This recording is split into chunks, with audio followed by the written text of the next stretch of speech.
top 5 testemunhos do pastor Marco Feliciano para edificar a tua fé. Sou filho de uma mãe solteira e vou encerrando por aqui. Minha mãe foi amante de um homem por 30 anos. Ela era outra da história. Um mês antes do meu pai morrer, eu conheci a minha família, a família dele. Eu tenho irmãos mais velhos do que minha mãe. Consegue fazer o cálculo aí? Eu tenho irmãos mais velhos do que minha mãe.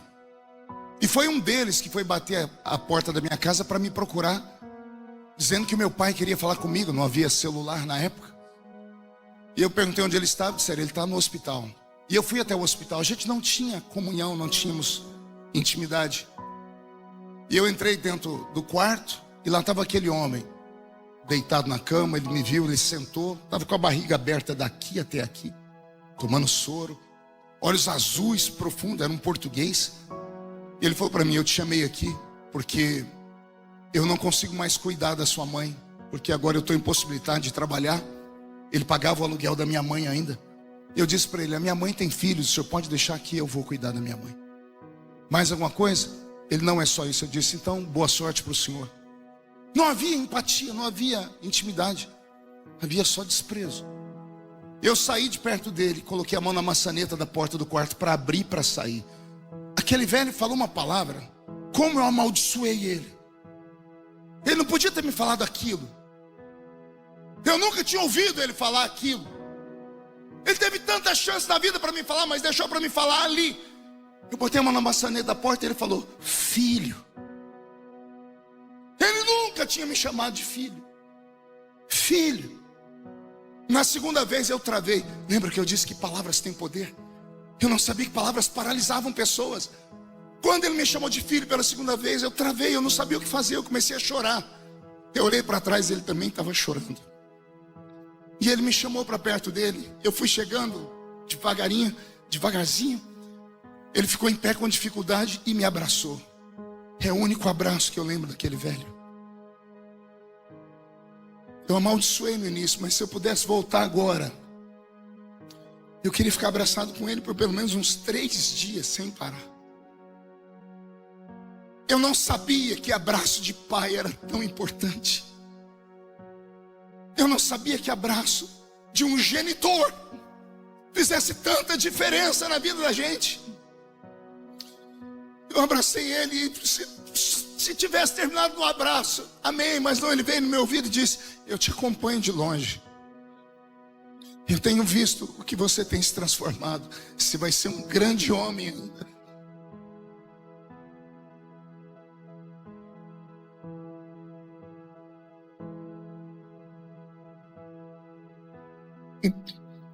Peço perdão aos irmãos. Viajei. 30 dias depois, esses mesmos irmãos me encontraram. Não sei de que jeito, eu estava pregando em Registro, André, lá no interior de São Paulo. E um pastor da casa pastoral tinha telefone. Alguém me encontrou e disse, olha, tem um irmão seu aí na linha. Eu falei, irmão, aí eu lembrei que eu conheci um, era o Adilson. Ele falou, Marco, você precisa voltar para casa. Eu falei, por quê? O pai entrou em coma, tem 4 dias. Nós estamos há 4 dias te procurando. Eu falei, por quê? Porque ele entrou em coma gritando o seu nome. Ele não falou o nome de ninguém, só falou o seu. Cadê o Marco? Cadê o Marco? E entrou em coma. Eu dei um jeito, voltei para casa. Cheguei de madrugada na cidadezinha onde eu moro. Eu moro em Orlândia, vocês moram em Orlando. Aí eu tô lá na rodoviária, minha esposa me pegou, me levou no hospital. Eu entrei dentro da sala onde meu pai estava deitado. Ele estava pelo menos uns 40 centímetros menor do que 30 dias atrás. O corpo dele definhou. Pele e osso. Aqueles olhos abertos assim, indo de um lado para o outro. Um médico chegou junto, o doutor Mário, e eu disse, o que é isso? Ele disse, ele está tendo uma crise neurológica. Eu disse, o que é? Ele falou, ele está morrendo. Ele olhou e disse, pela carranca dele não quer ir. Ele estava com uma cara de monstro. A doença faz isso, mas tinha algo a mais. Eu falei, doutor, ele escuta? Ele disse, escutar ele escuta, mas ele não esboça reação nenhuma, ele está em coma. Aí saiu todo mundo, eu sentei perto dele, fiquei olhando para aquele homem. Aí eu chorei com gosto. Tentei lembrar, buscar flashes de memórias. Um pouquinho que vinha eu chorava. E eu olhei para ele e falei, por que nós não nos conhecemos antes? Por que a gente não teve oportunidade antes? Daqui a pouco eu senti a morte chegar dentro do quarto. Nós que somos espirituais temos percepção. O ambiente parece que foi ficando escuro. Eu fui ficando sem fôlego. Eu fechei o olho e disse, Senhor, o que é? O Senhor disse, a morte chegou. Eu disse, o que eu faço? O Senhor disse, salva ele. Falei, como? Crê no Senhor Jesus e será salvo tu e tua casa. Eu disse, mas o que eu faço? O Senhor disse, prega para ele. O médico falou que ele escuta, vai e fala, a fé vem pelo ouvir. Eu fui na orelha dele, puxei a minha cadeira, eu preguei de Gênesis a Apocalipse. Voltei do Apocalipse para o Gênesis, para não ter erro, preguei de novo e voltei. Foi mais de 40 minutos pregando para ele. Eu falei, Senhor, e agora? Deu certo? Não deu? Porque ele não esboçava a reação. Eu falei, Senhor, me dá um sinal para eu não viver com essa angústia. Deu certo? Não deu? Quando eu olhei para baixo, ele com o olho aberto, escorreu uma lágrima no canto do olho dele. Quando a lágrima escorreu, Jesus falou, já é meu. Vai chegar aqui cheirando fumaça, mas é meu. Há uma promessa sobre as famílias. Não desista da sua casa, não desista dos seus filhos, nem dos seus pais. Há uma promessa.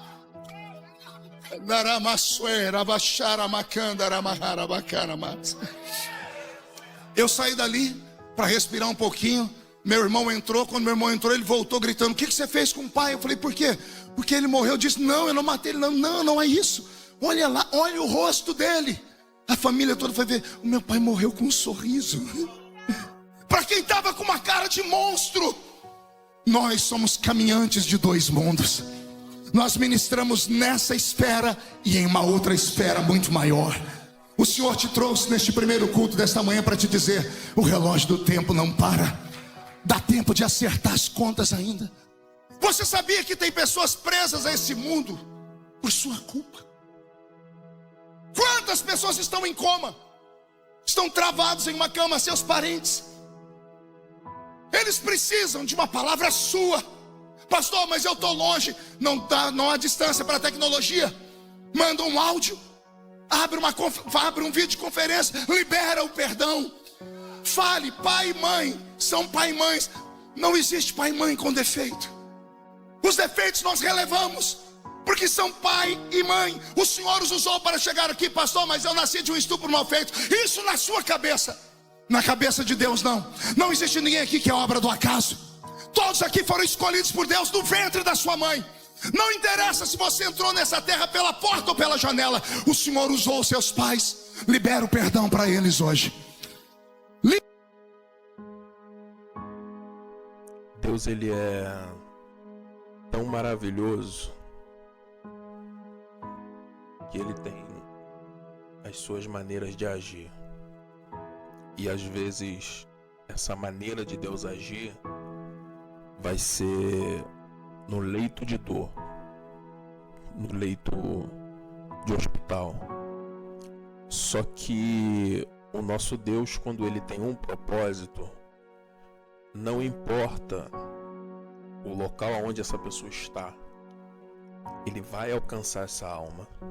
E nós precisamos entender isso, que quando o nosso Deus quer salvar, ele salva. Ele, para salvar um carcereiro, para salvar aquela família daquele homem em Atos, ele fez aquela prisão tremer, ele fez um terremoto acontecer. Então entendamos que quando Deus quer salvar, ele usa as suas maneiras para poder salvar. Se esse vídeo falou o teu coração, deixa o teu like. Nos siga também para mais vídeos. Que Deus abençoe tua vida poderosamente.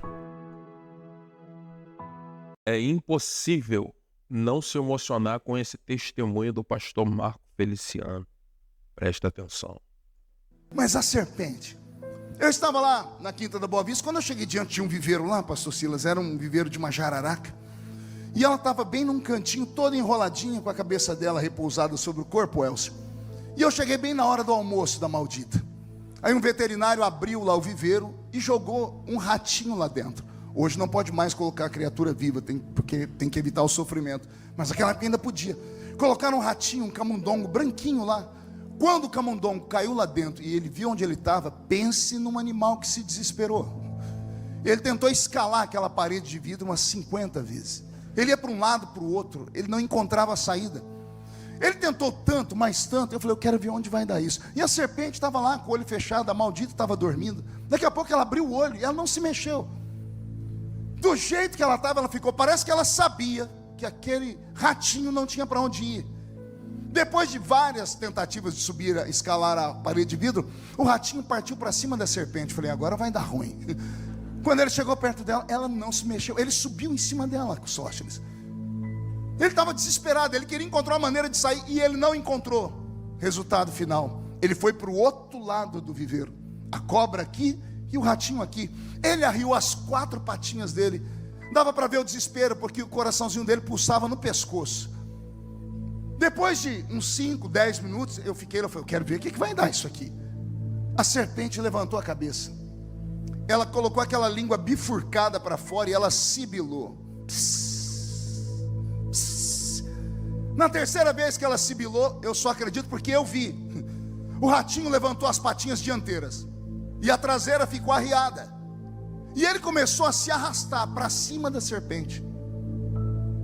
A serpente ficou parada, ela foi abrindo a boca dela, e eu não sabia que era tão feio aquilo, porque quando ela abriu a boca, o dente fica deitado aqui. Quando ela abriu o dente, saltou. Era uma visão demoníaca, maligna mesmo. Quando o ratinho estava perto dela, eu vi o que estava acontecendo, eu não aguentei. Eu dei um tapa no vidro, um soco no vidro, que a serpente pulou para um lado e o rato pulou para o outro. Falei, bom, salvei ele pelo menos por alguns minutos. Mas não teve jeito. A serpente, então, ela serpenteou, foi indo, deu o bote no ratinho, pegou ele, envenenou, ele paralisou, ela torceu ele e ela engoliu. Quando eu terminei de ver aquilo, eu fui saindo, frustrado. Aí o veterinário olhou para mim e disse assim, aí, gostou? Eu falei, do quê?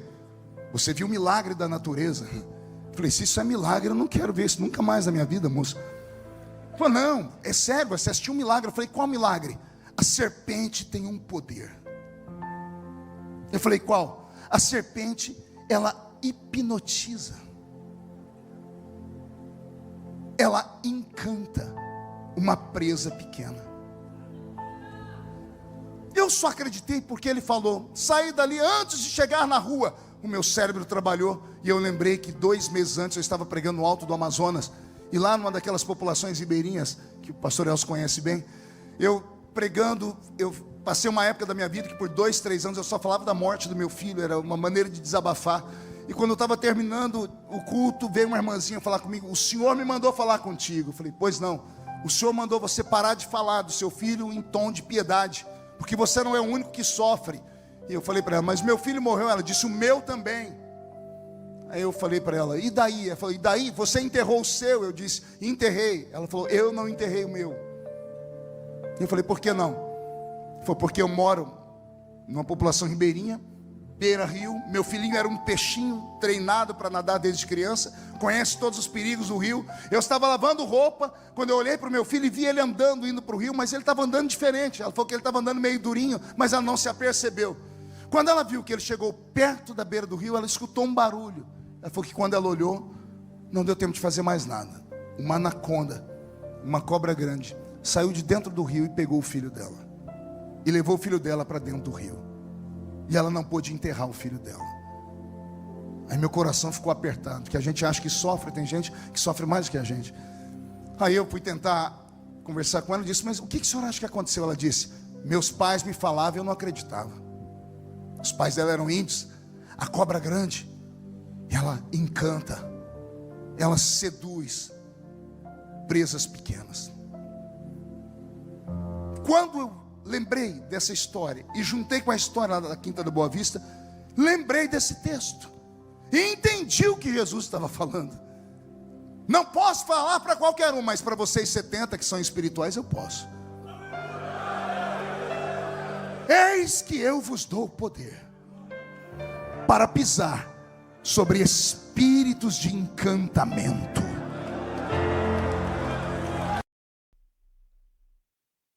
Eis que vos dou poder.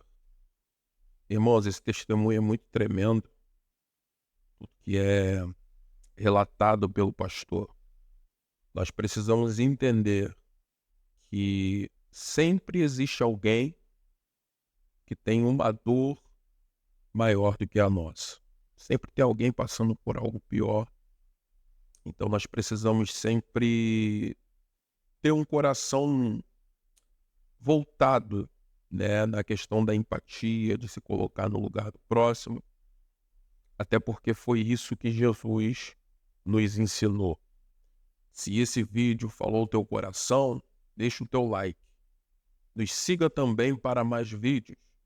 Deus abençoe tua vida poderosamente. Para quem acha que obra de feitiçaria, essas coisas não funcionam mais. Outubro do ano passado, pastor Silas, eu estava dentro do meu apartamento, lá em Brasília, e já fazia uns 6 meses que eu entrava dentro do apartamento, eu ficava depressivo.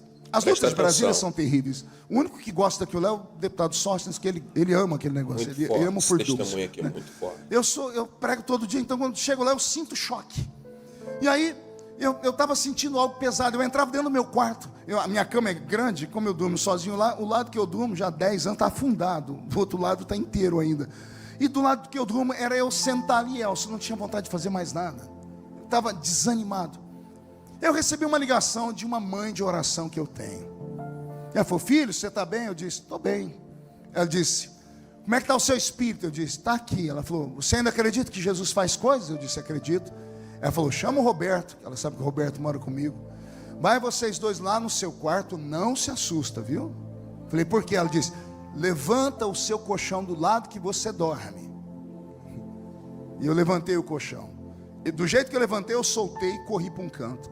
O Roberto foi lá e catou um coração grosso, com 6 agulhas fincadas dentro. Quando nós abrimos, tinha uma terra fedida, com pedaços de ossos. Aí ela falou assim: achou? Eu disse: achou. Gaguejando, falei: achei. Ela falou: isso aí é uma obra de feitiçaria. Eu disse: vou mandar a empregada embora, a nossa colaboradora, porque quem entra aqui no quarto? Só eu, o Roberto e a moça que uma vez por semana vai lá limpar. Ela disse: não mande embora. Não foi ela. Eu falei: foi quem? Ela disse: isso materializou aí. É difícil explicar. Como é que nós, homens modernos, gente que faz faculdade, poliglotas, que malham seus corpos nas academias, vamos acreditar que feitiçaria pesada existe? Existe contra um pastor ainda? Só Deus sabe o que eu passei nos últimos 6 meses com a minha família, antes de encontrar aquela porcaria. Aí quando eu achei, eu disse: o que eu faço? Ela disse: queima, pega a terra. Eu segui tudo que ela falou. Acredite você se quiser ou não. Quando terminou aquilo, em 3 dias, a nossa vida fez assim, ó. Deu um up. O que estava travado, destravou. O relacionamento com as filhas mudou. O relacionamento com a minha esposa mudou. A minha vida financeira melhorou. Eu comecei a ir para a tribuna falar. Eu passei quase 1 ano sem usar o microfone da casa, porque eu chegava perto do microfone da casa e ficava depressivo. Eu comentei isso com o pastor Odilto, lembra? Primeira vez que cheguei aqui, eu disse: eu estou depressivo. Eu chego perto do microfone da câmera, eu tremo. Eu voltei ativa. Você pode não acreditar no diabo, mas ele acredita em você. E o que ele quer é isso, que você não acredite, que você acha que isso é loucura, que isso é coisa de crente maluco, que mora no meio da comunidade, que só tem 2 dentes na boca, o zagueiro e o atacante, que fica fazendo aqueles movimentos, aquelas coreografias malucas. Acha o que você quiser. Eu sei que o meu inimigo é real, e não tem outra maneira de vencer. O diabo não vai te respeitar porque você está bombado. O diabo não vai te respeitar porque você fala idiomas. Ele não vai te respeitar por causa do seu dinheiro, nem por causa do carro importado que você tem. Ele não vai te respeitar por causa do seu ciclo de amizade, por causa da posição social. O diabo só vai te respeitar se você for um canela de fogo de novo. Essa linguagem é pesada? Pois eu vou falar de novo. O diabo só vai te respeitar se você voltar a transpirar azeite. Se você ser um assembleiano que aceita o pacote completo do Pentecoste. Qual é o pacote completo do Pentecoste? Aqueles louvores que nós ouvimos aqui de guerra. É você levantando a mão para cima agora, é você dando glória a Deus. O que não pode é você ficar me olhando com essa cara feia, parecendo que foi batizado num pote de vinagre. O que não pode é você vir para uma conferência profética e ficar com esse olho seco, parecendo um olho de sapo que morreu no dia de enchente. O que não pode é você, pentecostal, ficar com essa boca travada, essa boca de aço, essa língua de ferro, esse queixo de concreto. O mundo espiritual, ele é real. As coisas, né? O inimigo da nossa alma, ele usa pessoas e coisas sobrenaturais acontecem. Tanto para o lado do bem, tanto para o lado do mal. Para o lado do bem, quando Deus ele realiza as suas obras. Mas o inimigo ele também usa pessoas para realizar obras assim num nível muito alto. Quem já ouviu os relatos dos pastores que vão à África, quem já ouviu os relatos dos pastores que falam que já estiveram no meio da feitiçaria, sabem que essas coisas acontecem. Mas maior do que qualquer poder do inimigo é o poder de Deus nas nossas vidas. É o poder de Cristo nas nossas vidas. Esse quebra todas as obras do inimigo. E Deus ele é poderoso para revelar o oculto e o escondido. Então nada ficará escondido. Nada fica escondido perante os olhos de Deus. Porque ele vê todas as coisas. Se esse vídeo falou teu coração, deixa o teu like. Nos siga também para mais vídeos. Que Deus abençoe tua vida poderosamente.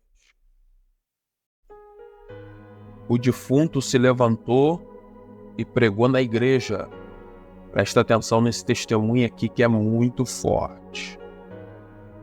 Eu, menino, num culto de domingo, o nosso pastor lá no meio do mato dizendo: irmãos, terça-feira ninguém falte, porque nós vamos estar recebendo aqui na igreja um ex-defunto. Ex-defunto. Terça-feira a igreja entupiu de gente, no interior. Eu cheguei na igreja às 5 horas, sentei bem na ponta, falei: quero ver o defunto.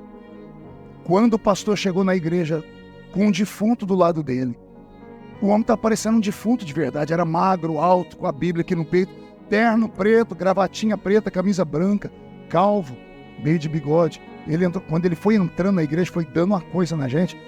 Eu, moleque, morria de medo de tudo, de assombração, dormia com a luz acesa. Quando eu vi o homem, eu falei: meu Deus, o defunto está andando dentro da igreja.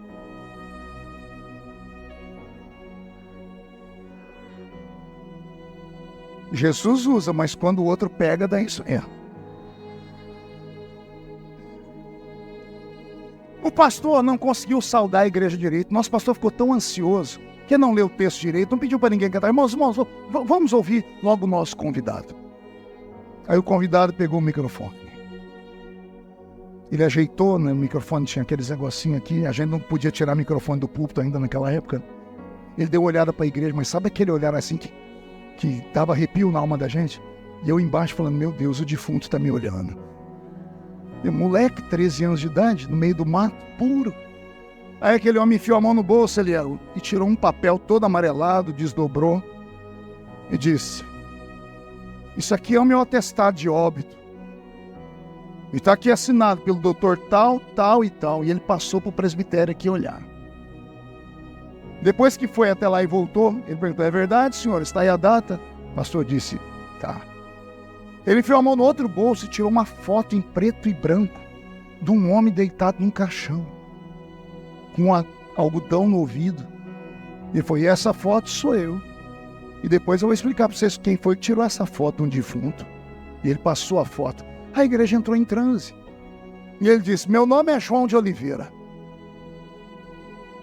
Eu morri. Tinha um tumor na cabeça, estourou o tumor, eu morri. E fui para o céu. Quando eu cheguei na porta do céu, estava Jesus, sorrindo para mim, me deu um abraço, não falava nada e também não me deixava entrar. E ele disse, e eu falei, Senhor, aí é o céu? Ele disse, é. Posso entrar? O Senhor disse, não.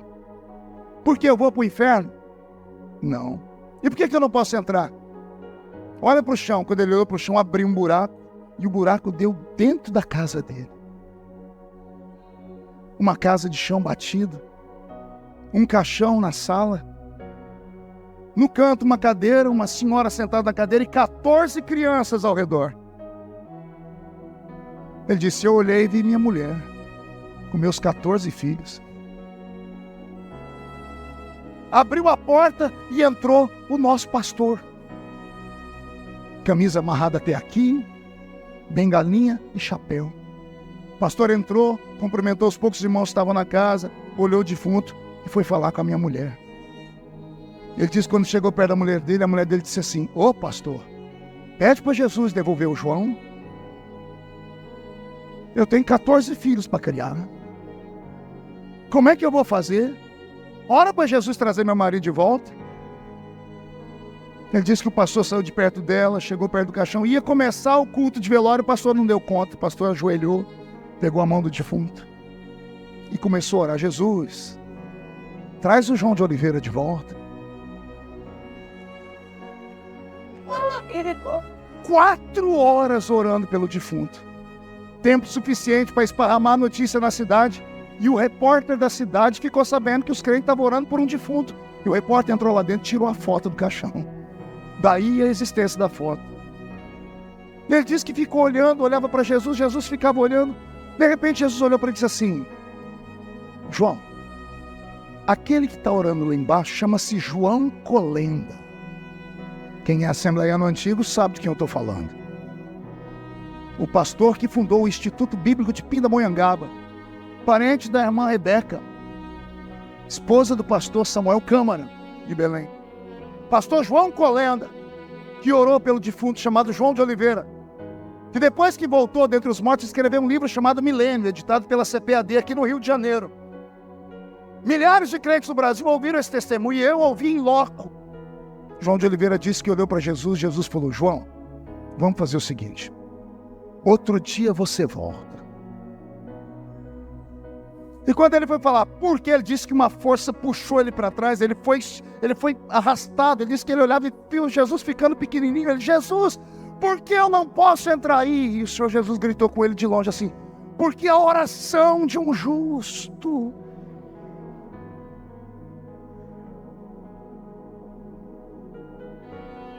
A oração de um justo pode muito em seus efeitos.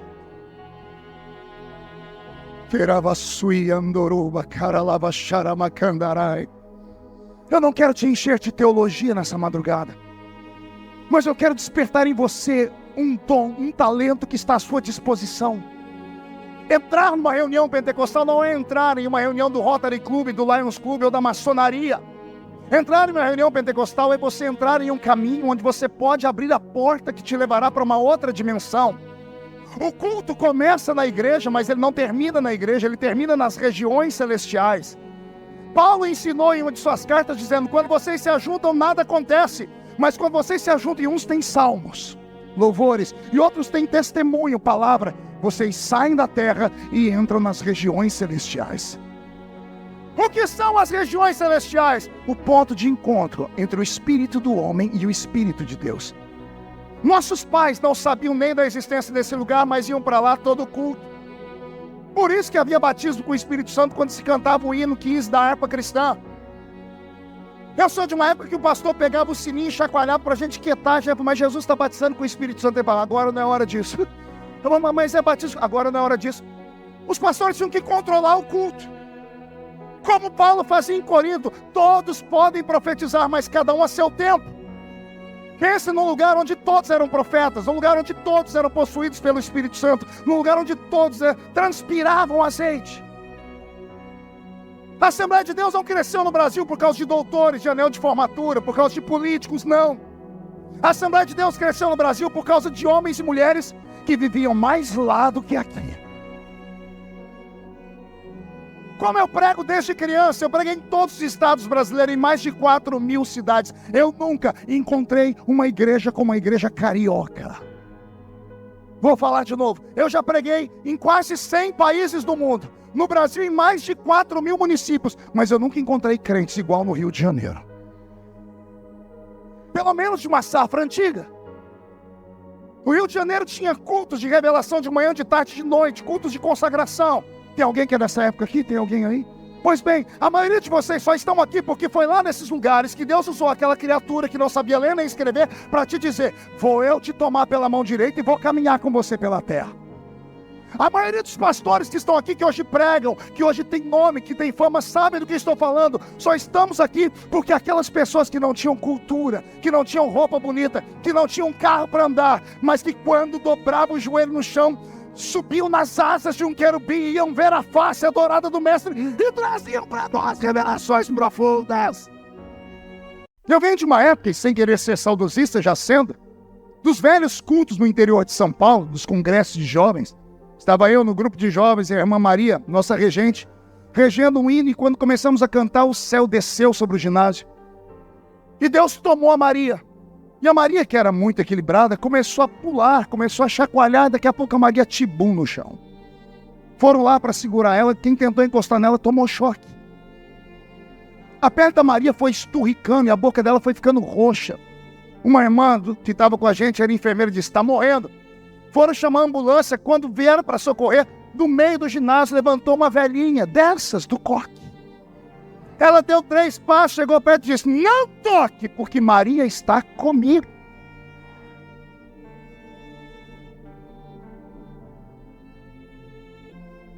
Pergunte se alguém duvidou da velha. Pergunte se alguém chamou ela de esquizofrênica, de maluca. Pergunte se chamaram para ela a camisa de força. Aí todos recuamos. O pregador não conseguiu pregar, Maria ficou esticada no chão. Isso era 7h30 da noite. 3 horas da manhã, Maria volta. Ela foi voltando, a cor dela foi voltando, a boca dela foi ficando rosada. Quando ela voltou em si, ela deu um grito que o ginásio quase caiu no chão. Ela começou a chorar. Pegamos ela, colocamos um carro, levamos para casa. Ela não dormiu a noite inteira chorando, aos gritos, a semana inteira. 2 meses, Maria não mudava. 3 meses, e o pastor foi chamado da casa dela porque Maria não queria mais comer nem beber. E o pastor falou: por que você não quer comer nem beber? Ele disse: eu quero voltar. Ele falou: para onde? Lá onde eu fui. E o pastor disse: você foi aonde? Ela disse: eu fui no céu. Eu vi Jesus. Eu vi a casa que eu vou morar. É real, é verdadeiro, eu quero voltar para lá.